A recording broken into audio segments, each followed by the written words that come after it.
എടാ നിസ്കാരം കഴിഞ്ഞിട്ട് ഒന്ന് ടൗൺ വരെ പോയി വരട്ടാ. മറ്റന്നാൾ മദ്രസ സ്റ്റാർട്ട് ആവാമല്ലോ. അനിയന് ബാഗ് മേടിക്കാണ്ടായിരുന്നു. നിന്റെ അനിയന് മേടിക്കാനില്ലേ?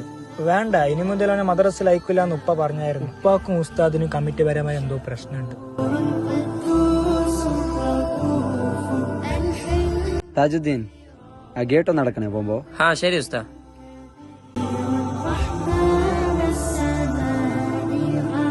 ആ ഗേട്ടടിച്ചല്ലേ? ഇനി അവളും ക്ലീൻ ചെയ്ത് എല്ലാ ജോലിയും നമ്മളാണ് ചെയ്ത് കൊടുക്കാം.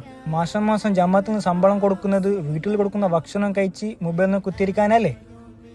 താൻ ശമ്പളത്തെ കുറിച്ചൊന്നും പറയണ്ട. താൻ എന്താ വിചാരിച്ചേ? ഉസ്താദന്മാർക്ക് മാസം മാസം ലക്ഷങ്ങൾ കൊടുക്കുന്നെന്നാണോ?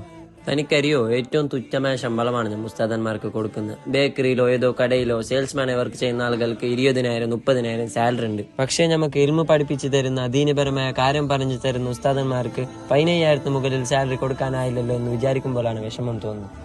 ഇതും പോരാഞ്ഞിട്ട് ഏറ്റവും കൂടുതൽ കുറ്റപ്പെടുത്തൽക്ക് ഇരയാവുന്നതും നമ്മൾ ഉസ്താദന്മാർ തന്നെയാണ്. ചോദിക്കുമ്പോ എല്ലാവരും പറയുമല്ലോ ഉസ്താദിന്റെ ശമ്പളത്തിന് ബർക്കത്ത് കൂടുതലാണെന്ന്. വീട്ടിലേക്ക് എന്തെങ്കിലും സാധനം മേടിക്കുമ്പോൾ ഉസ്താദന്മാർക്ക് പ്രത്യേകിച്ചിട്ട് ഡിസ്കൗണ്ട് ഒന്നും ഉണ്ടാവാറില്ല.